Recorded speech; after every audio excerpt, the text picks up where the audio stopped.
Yes, welcome in. Well, the Badgers can't stop winning games. They beat Ohio State 70-68. We're not in the business of apologizing for wins, so we're not going to do it. They beat Ohio State 70-68 in a game that was not that close at halftime, but got a whole lot closer at the end. But they found a way.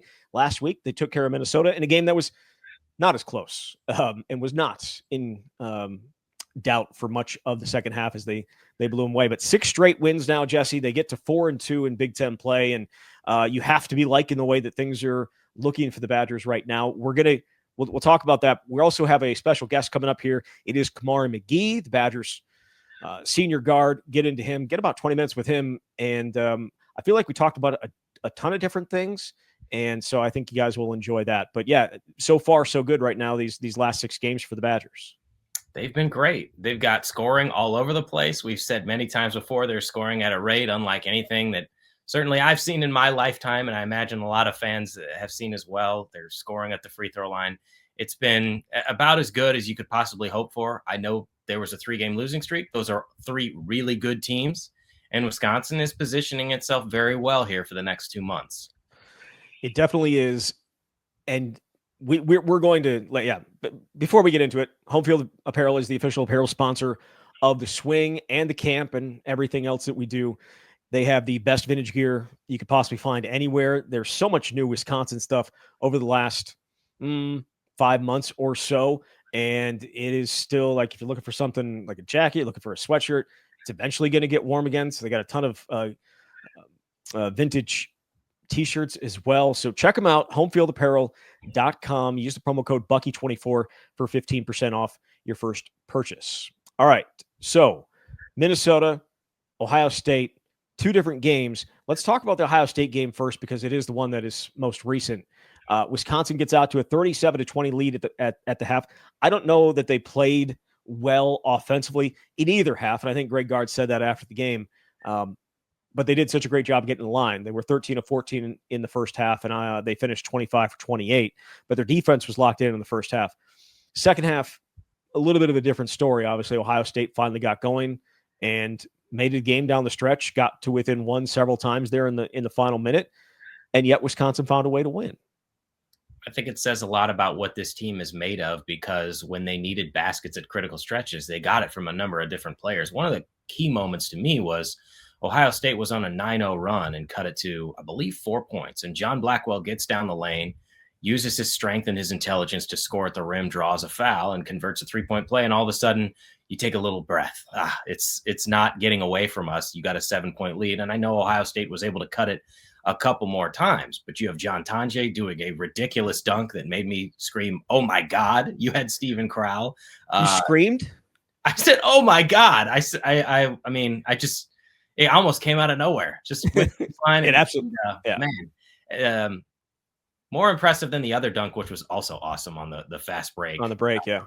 But you're just getting it from everywhere, and that's why this team is so difficult to deal with.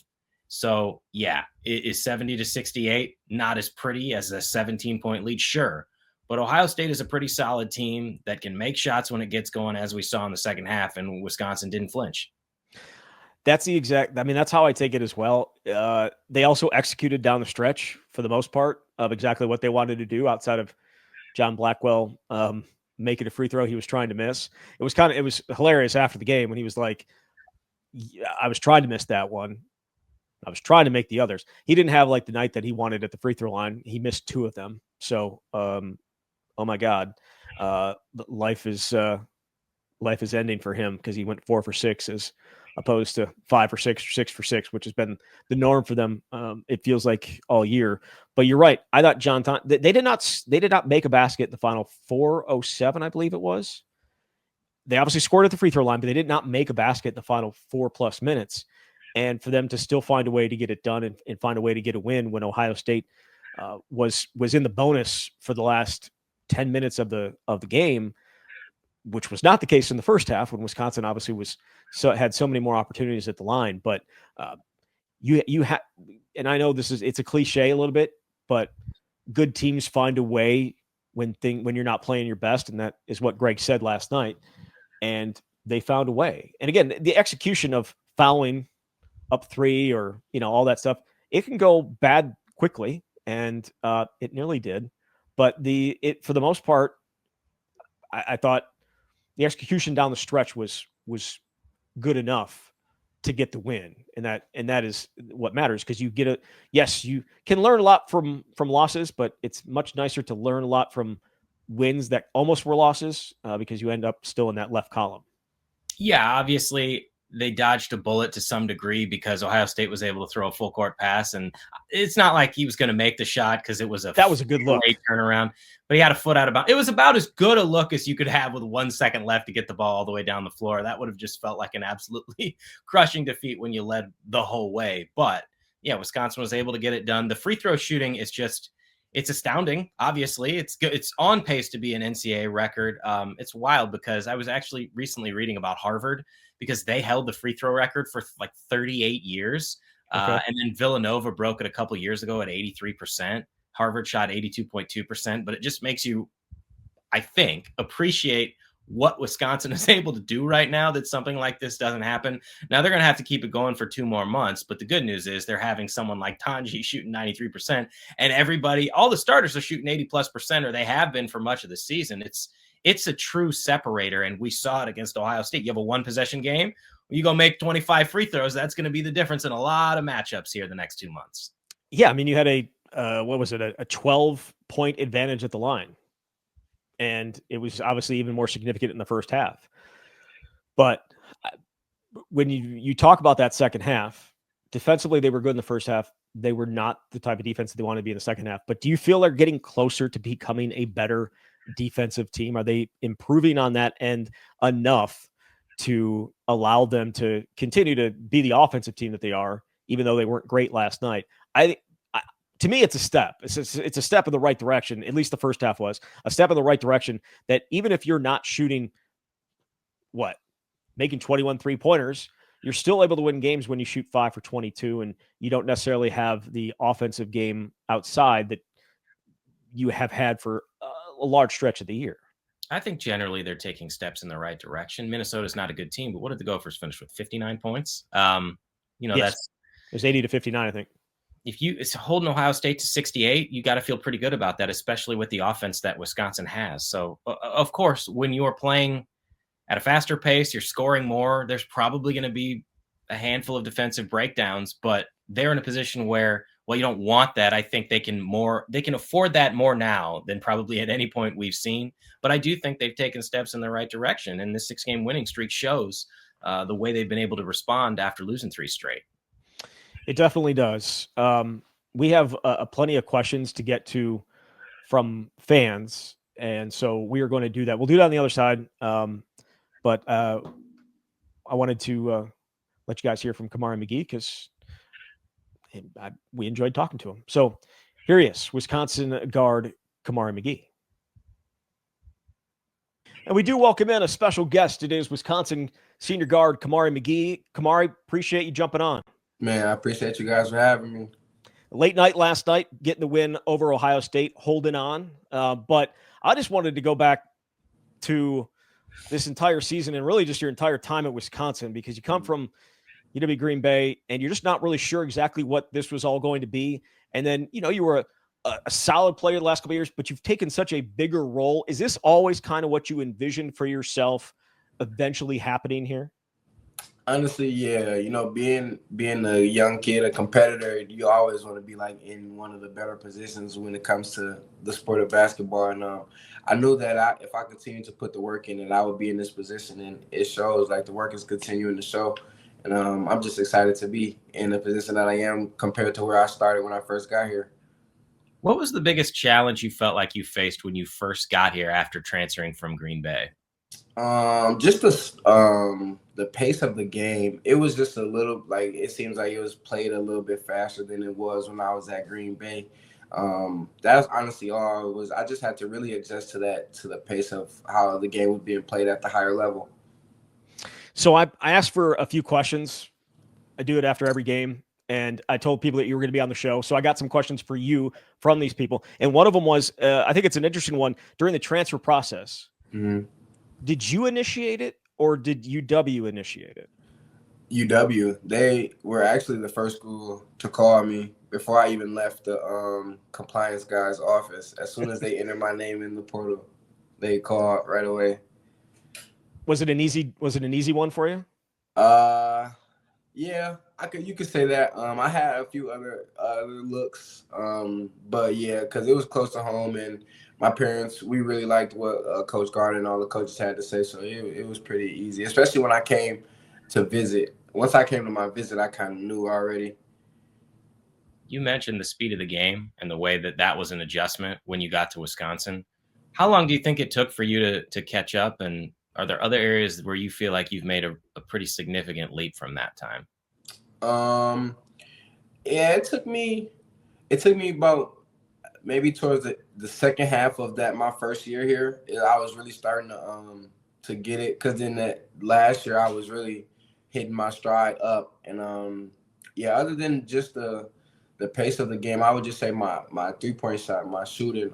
When I first got here, it wasn't the best or the prettiest, but now I'm shooting with the confidence thanks to the work I put in during the offseason, and then the confidence that the coaches and my teammates just keep instilling in me. It's just my shooting is just getting way better.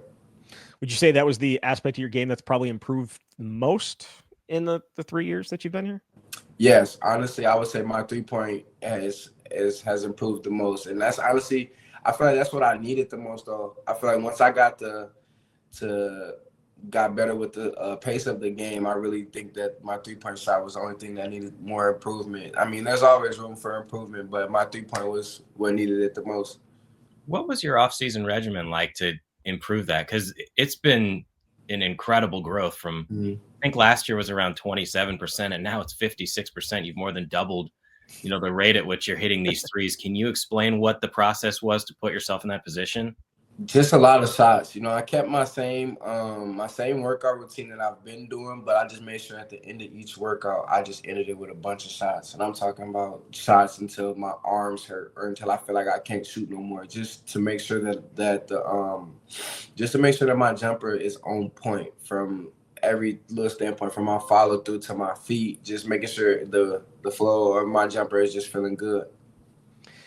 Does the new offense, or I should say the offense that was started to be put into place last year, does it fit your game better than maybe what the offense was before? You got the smile on your face, so I'm assuming that would be a yes. Yes, this new offense that we've been putting in like the last few years definitely fits my style of play more. It's a little bit faster, which I like personally. It's a lot of ball screens, we just feeding off of one another, and when you can do that as a team, it just shows how together you guys are, and it like the fans love it, and we love it just because we get to have fun out there while also playing the game.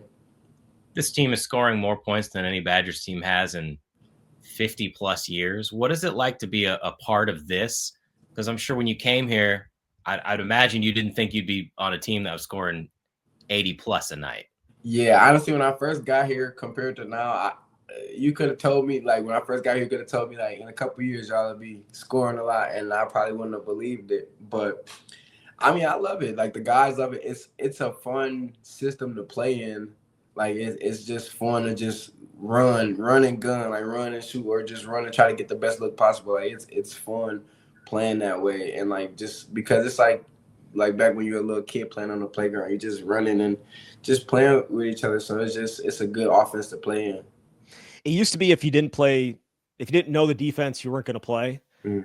And I'm not saying that, or if you didn't play defense, or if you didn't know the defense, or the effort wasn't there, you weren't going to play. Has that changed? I'm not trying to take shots at the defense here, Kamari. That's not what I'm trying to do. I'm just saying, has it changed a little bit? Is there a little bit more freedom there to, like, yes, we're going to get out and do all this stuff offensively. There may be some things that we don't do great defensively every single time down, and it's not going to be like, well, you're coming out. Well, it's not as serious as if you mess up, you coming out, but we still do key in a lot on defense because we know that'll win us a lot of games because our hot scoring won't happen every night. Like, some nights we have off nights and we have to rely on our defense. So we make sure that our defense is just as tight as our offense, just in case we have those nights where we need to trust in our defense a little more than our offense. Kamari, some players wouldn't necessarily embrace a role off a bench, especially if they've been in a program for a while. What was your approach to handling that role? Because you're clearly a vital part to the rotation. Like, how much does that matter to you whether your name is called? And I know you had that chance when Max was hurt. Mm-hmm. What was your approach to being able to come off the bench and be so effective? Honestly, my approach and my mindset is to just make sure that I'm playing so hard and like doing everything that I need to do and making it hard for Coach Gard to not have me on the floor. Like I every day I come into practice or to the games, I just make sure I do whatever I can so that he has to have me on the court. Obviously, the locker room goes year to year, and it's different. And you have so many new guys in there this year too, right?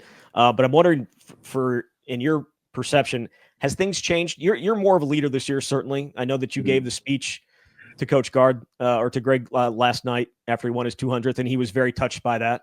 But like, has the team kept? Is it different this year? Is it better this year? Is it just not better? Maybe just different in how the locker room is. I would say it's a little different. I feel like we're a little more together. Yeah, I would just have feel like we're a little more together. Like everybody just like loves everybody, and we always joking with each other. Like I think we're just a tight knit team this year. Like not saying that we weren't last year, but I don't know. I feel like everybody is more so bought in on the same page this year, and that's good. It's helping us win these games. So we just got to keep doing that. For you, I think when most people watch you the last couple of years, they understood a big part of your game was the hustle plays, playing really good defense, all of those things. Maybe they didn't expect the type of scoring that you have. Did you expect this out of yourself based on like summer workouts or preseason? Or when did this click for you that you could be not just all these other things, but also adding this element as a dynamic scorer?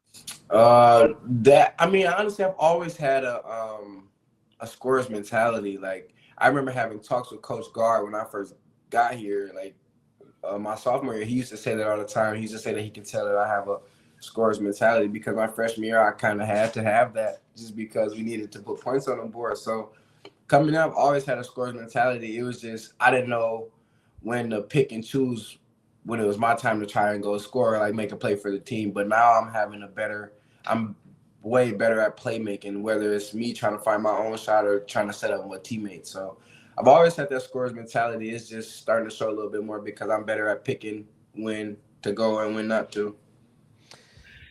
Is it weird to look at like what Green Bay has become since you left? Just like the different stuff that's happened up there. And now you got a radio host, a former basketball player, but a radio host doing being the coach up there. Is it kind of weird to look at that?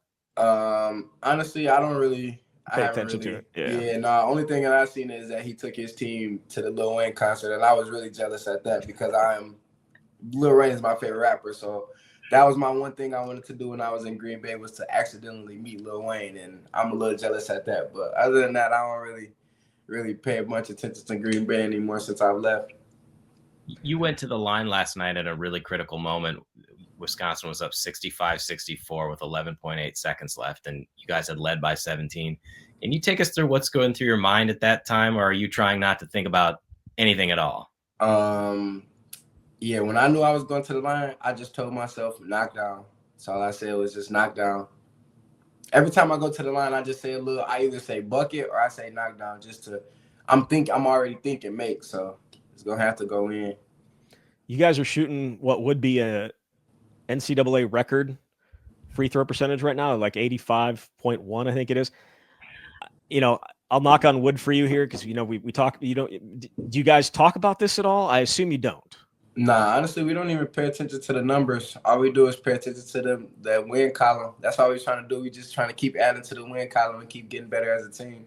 But it is crazy. I mean, you guys went 25 for 28 last night. You win by 1. It's obviously a huge part of your success this year. No, it really, honestly, the free throws, it really is because we got guys who really know how to draw fouls, and that's good because easy points, like free buckets. So I would say, like, yeah, we don't talk about the numbers as much, but we know that that we're getting to the line and that we're good at doing that. So that's like a part of our thing. We want to keep getting to the line as much as we can and keep knocking those free throws down. You've been a part of a program the last couple of seasons that was in a really great spot around this time each year and then had some struggles. I know a year ago you and John dealt with injuries. What do you feel like is different about this team that can make them special here down the stretch? I feel like we have a lot more firepower than we have in the past years. You know, like when we get into these games, these other teams don't know who's gonna have a good game, whether it's me, whether it's Steve, whether it's Max or the Johns. Like the teams don't know, and we're having a lot of that firepower from inside and outside. It's just good, like just knowing that if one of our brothers take a fall, like we'll be able to pick him up, like how we did when Max missed the Minnesota game. Like we picked him up, he couldn't play, so we just kept going for him and just making sure that if we do have a injury or something like that, just making sure we can keep it going in the right direction. So when that guy comes back, we just keep treading in the right direction. I want to go give you a couple more of these questions from the fans that put them in here.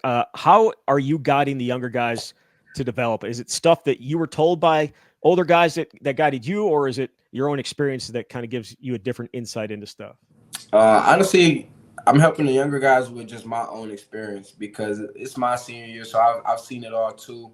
And just I feel like giving them information off of my experience, like things that I've actually went through, is a little bit better than going off of what I was told, just because I actually lived through the stuff. So like, it's not anything, no false information that I'm giving them. So I just go off of experience. I always let them know, like, if you guys need help or want to talk about anything, I'm always one call, one text away. Do you have a favorite play that you've made this season? A favorite play? Yeah.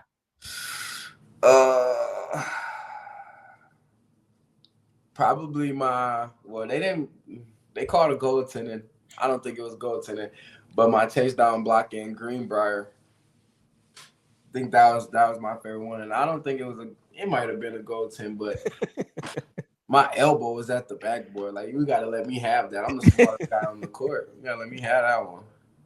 Did John Tanji's baseline reverse dunk last night surprise you a little bit? I know what you want to say. I wouldn't say so,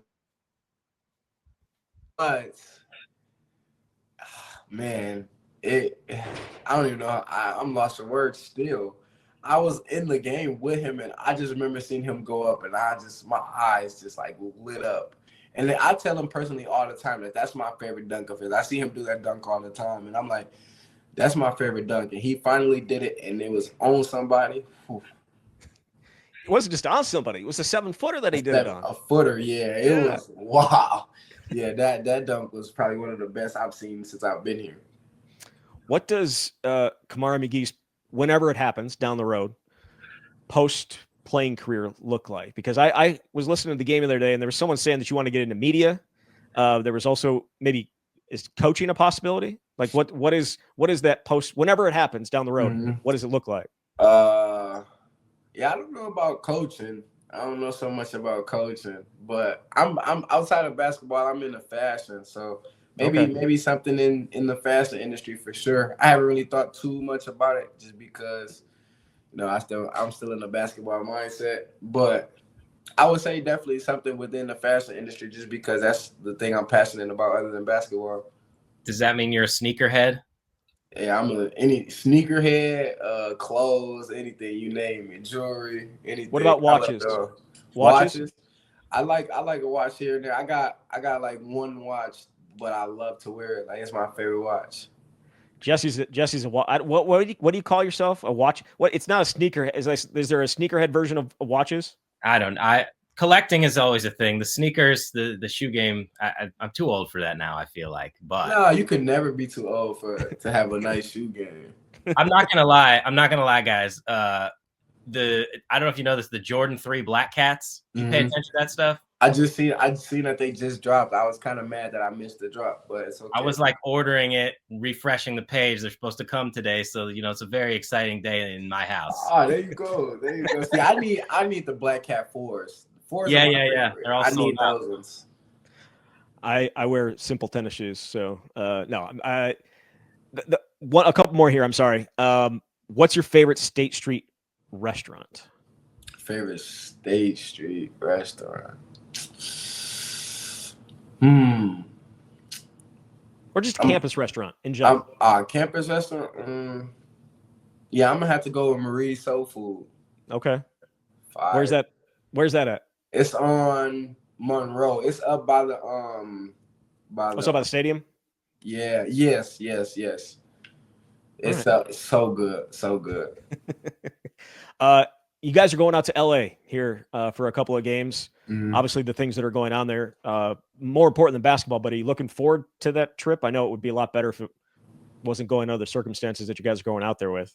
Yeah, honestly, yeah.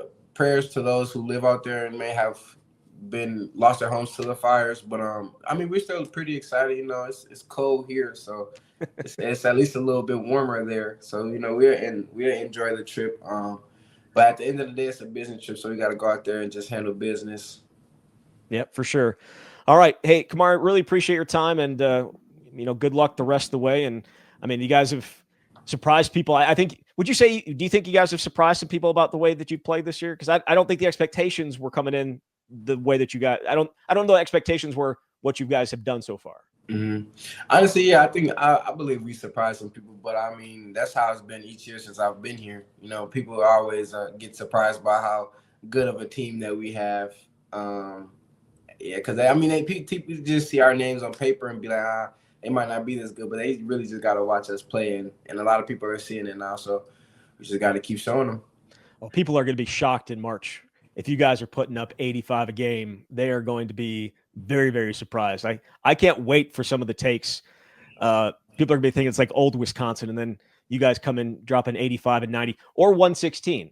Yeah, just go ahead and get 100. I do have. Oh, no. See, that reminded me. I have one more question. I apologize. I just got to get this one out.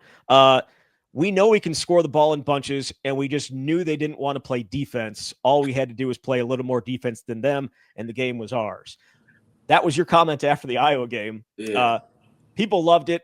Iowa fans were like, "Look at this. This is insane. This is crazy." But like, it's true. Are you expecting a little bit of something else when you guys go down to Iowa? I mean, yeah, it was. I don't know. It was accurate. It was accurate. I don't know why Iowa fans felt this. I didn't mean no disrespect by that. I'm a very respectful person. But I feel like anybody who goes back and watches the film could just see like whichever team got a few more stops, not even a bunch of stops. All we had to do is whichever team got 2-3 more stops than the other team was. I didn't say that with any ill intent. It was just. I was just playing the game, and that's just what I felt. So sorry, Iowa fans. But I mean, I expect to see more defense. But I mean, their coach. I feel like their coach was gonna say that anyways. Yeah, we put up 116. Like, I feel like he was gonna say that anyways. Did you know that he has a video out there that's called "Building a Championship Defense"? Mm-mm. I don't think it's working. 116. Either way, no, seriously, now I'm going to let you go. Kamari, really appreciate your time, and good luck out there in LA this week. I appreciate it. Appreciate you guys for having me. All right, there he was. Wisconsin guard Kamari McGee. Certainly appreciate his time as always. I guess not as always, first time I ever talked to him. So, but definitely appreciate his time, and hoping to do more interviews with the guys as we go throughout the rest of the season. However, I do want to start. So we'll get into some of the fan questions here. And one of the fan questions was compare where Wisconsin was at this time last year and what happened after that and with what your Wisconsin is right now. And so I just did a quick look back at where Wisconsin was on the middle of January, and they were 13-3 and had won 6 straight games. So after that, they finished the season having won 6. They went 6-9 the rest of the way. What is going to be different this year, do you think? What makes you confident that there will not be the fall off that there was obviously the year before as well? Well, what's wild is they were 6th in the country in the first or second week in January. And you're thinking about a 1 or a 2 seed in the NCAA tournament, and we know how that went. First of all, and this is obvious, you have to stay healthy, because I mentioned in that interview with Kamari, that was one of the things that plagued them a year ago. Kamari got hurt. John got hurt. I do think, though, what we saw against Minnesota is a perfect illustration of why this team can be different. Max Klesman is hurt. He can't play. Kamari slides in and starts for the first time and plays 33 minutes, scores 15 points, and he's great. They've got more depth. And I think at the top end, they've got more people that can hurt you, which is why you have all these starters averaging in double figures. And as Kamari said, that's part of the challenge in trying to play Wisconsin is you don't necessarily know where it's going to come from. I think we've talked about this before, but who would you take, John Tonje or AJ Storr? I know that Tonje isn't scoring 41 or 33 like he did early in the season, but he continues to be so consistent and fit what they want and play at such an efficient rate and get to the free throw line, as we've said, hitting 90+%. There's a difference maker, and everyone else around him is better, including John Blackwell, who I feel like doesn't necessarily get enough credit. He scored the first 9 points of the game. Yeah, he missed 2 free throws late, and that's not great, but I just think they've got more pieces overall that can make this team dangerous for the next 2 months. Yeah. They actually got to 16-4 before, obviously, they had won 6 in a row, and then they lost one, and then they won 3 more. So they got to 16-4, and then obviously, I think one. What did I say? I say in the regular season they won 3 more games the rest of the way. Yeah, I don't think they won consecutive games the rest of the regular season. No, you're right. It was a lot of loss, win, loss, win, loss, win, loss. So, yeah. But the Tonje dunk is I mean, that was insane. And it feels like and we heard from obviously Kamari about it, but there were a lot. And I don't know that it's not necessarily true. AJ Storr is a hell of an athlete. Of course. And I think there were a lot of people who were like, all right, well, John Tonje's not the athlete that AJ Storr is. So, but he's a better fit. Well, John Tonje's a pretty good athlete.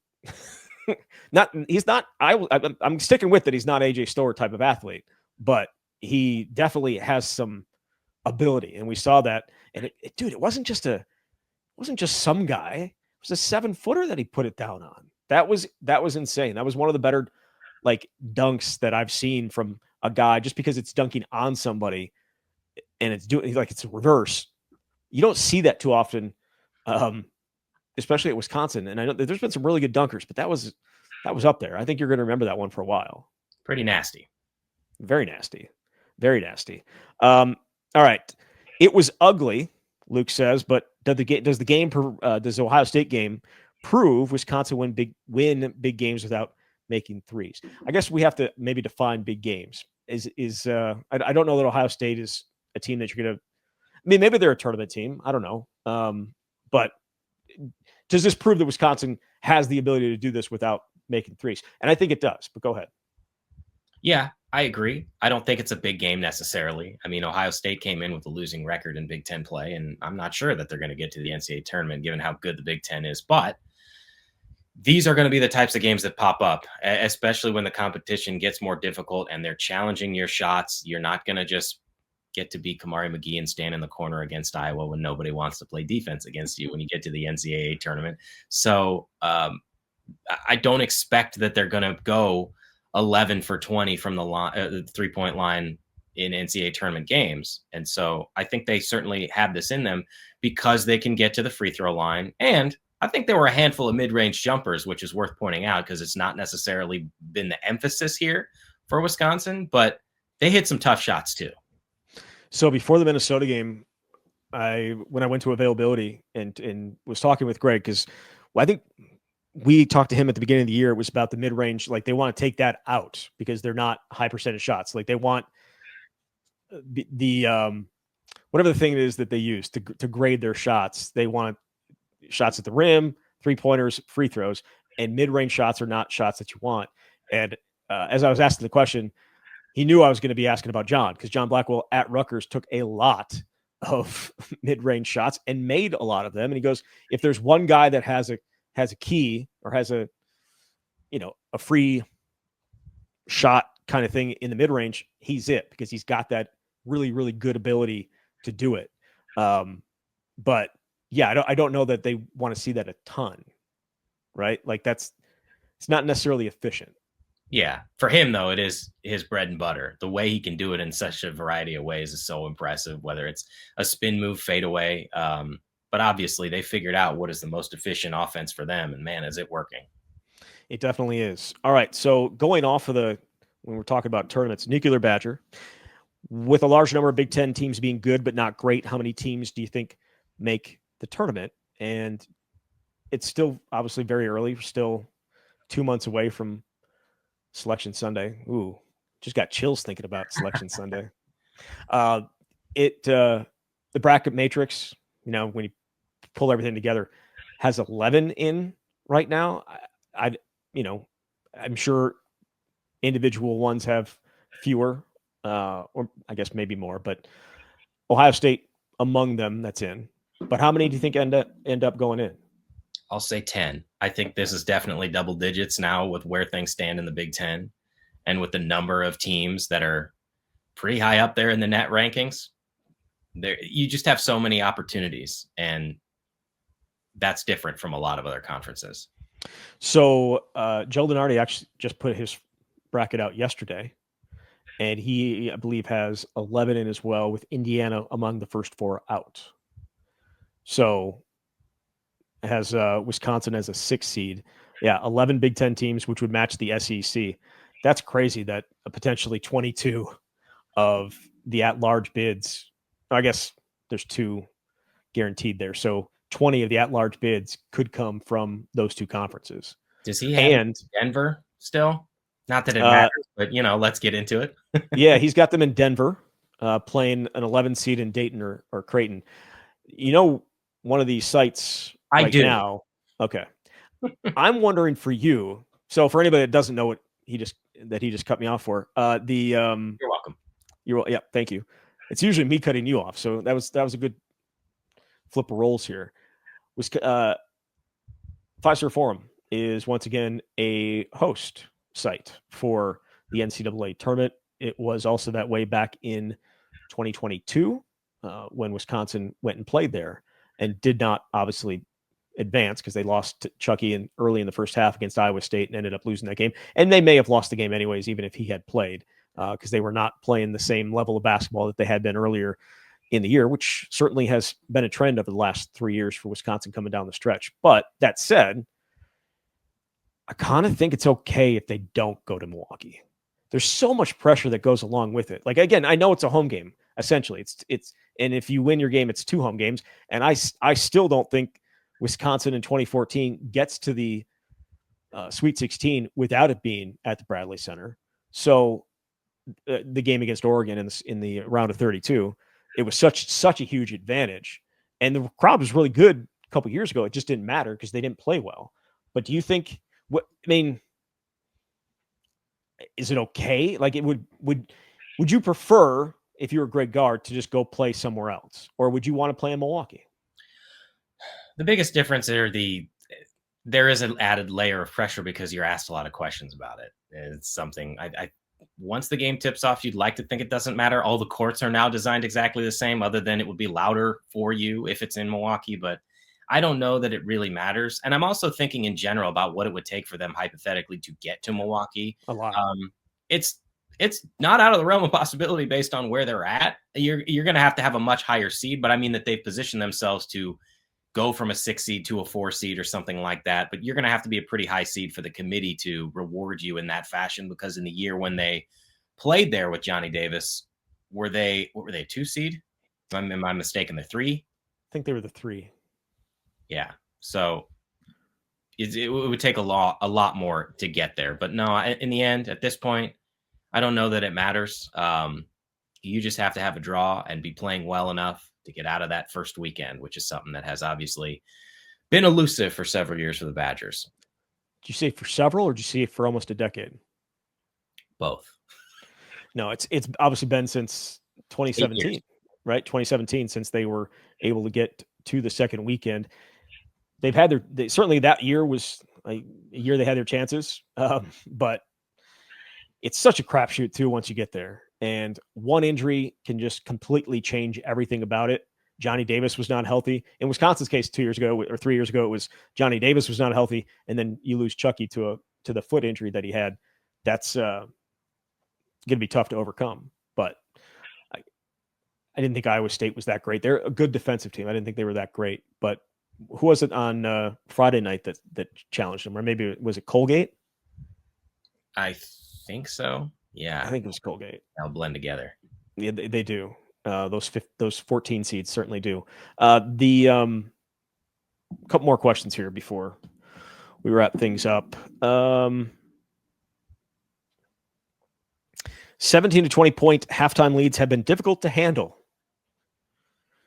Understand teams make runs, but can you pinpoint anything changing offensively or defensively in these situations, or are they just kids? I'd rather have a 17 to 20 point lead to work with than a deficit. I think it's mentally there's something about getting a lead that big, and it's just very easy to take your foot off the gas a little bit and cruise. And again, Ohio State deserves some credit for starting to make some shots. Maybe you could say the way they played the first half was certainly not indicative of what they're capable of, and that they were going to make a run at some point. And Wisconsin wasn't making shots. So it's that kind of combination. But again, it goes back to when it was crunch time and it was a one-possession game or on the verge of a one-possession game, Wisconsin was able to handle business. And even if Ohio State doesn't end up being a tournament team, that's a good win to build on where you can continue this win streak and develop a really good NCAA tournament resume. So why do you think Tyler asked, why do you think Winter was relegated to the bench late in the second half last night? Maybe they thought they had better lineup combinations with players who were playing well. Well, I mean, they certainly, obviously, they like Gilmore being on defensively, but I think it's also they start together, but they don't play a ton together. Stephen Crowell and Nolan Winter. They start together. They just the time that they actually play together is not as large as you would think it would be for two guys to start, and so they kind of start staggering them. They have started to stagger them and not play them as much together. But I thought it was interesting at the end of the game, like when like you're looking for an offensive rebound or you're looking for some kind of a rebound, and you didn't have Nolan in there. It was him and it was Crowell that was in there. But I think that's also like when you're getting on the run, Ohio State's getting on the run, potentially you want to have as many quick and fast guys you could possibly have as opposed to anything else. But all right, a couple more here. We kind of did this side by side already from last year to this year. Maybe we can do that a little bit more in depth as it gets further here a little bit. But how long until Kirk Penny is a head coach somewhere? It depends on when he wants to be, because I think he could I know he could do it right now, but obviously this place is really special to him. And they weren't even able to be here for several years. There was the pandemic. There weren't even any flights from New Zealand to come back. So it's up to him. I every year he gives me Jim Leonard vibes in the sense of, because he is so good at what he does, every year there are going to be overtures. I am not trying to make some reference to what happened with Jim in football. I only mean you're a rising star because of your coaching acumen, that people are going to consistently want you. And it's, how long do you want to be here? Yeah. I mean, yeah, I was not suggesting that you were. I was just thinking about it and being like, all right, well, so Greg is gone in 20. No. Yeah, no, I know. What you're saying. We say, by the way, 200 wins. Yeah, man, third fastest for the bad. Third fastest. Do you know the other two? Walter Meanwell, obviously, and Doc. Bo. Walter Doc Meanwell. Yeah, and Bo. The fact that Meanwell did it, and I think he did it in like 15 games fewer or 20 games fewer than Bo did. Different game back then, though. Slightly different game back then. He actually took a break in his coaching career there too. I did not. Yeah, forget it. We won't go into the history. I love Wisconsin basketball history. Kind of love the football history more. Know a little bit more about the football history, but the basketball history is also very fascinating. Some of the people that coached and yeah, but there's no Glenn Thistlethwaite on the on the list of basketball coaches. Was almost Bob Knight. Bob Knight. It was. Someone couldn't keep their mouth closed, and yeah. But yeah, Glenn Thistlethwaite. What an amazing name. Who coached the football team for any of this? Only a Wisconsin basketball fan that's listening to this and doesn't listen to the swing or listen to the camp. You should. You absolutely should listen to the camp. But all right, so Wisconsin is now heading out west to face USC and UCLA. They get USC on Saturday and then are scheduled to play UCLA on Tuesday. Obviously, there's life going on out in Los Angeles. From my understanding, it should not impact the USC game. UCLA is a little bit closer to where things are happening, but I feel like they probably are going to be able to play both those games out there. What the crowds look like, who knows? But they certainly will have a chance to play well. USC is playing some good basketball of late. They went to Illinois and got a win, and then won last night at home.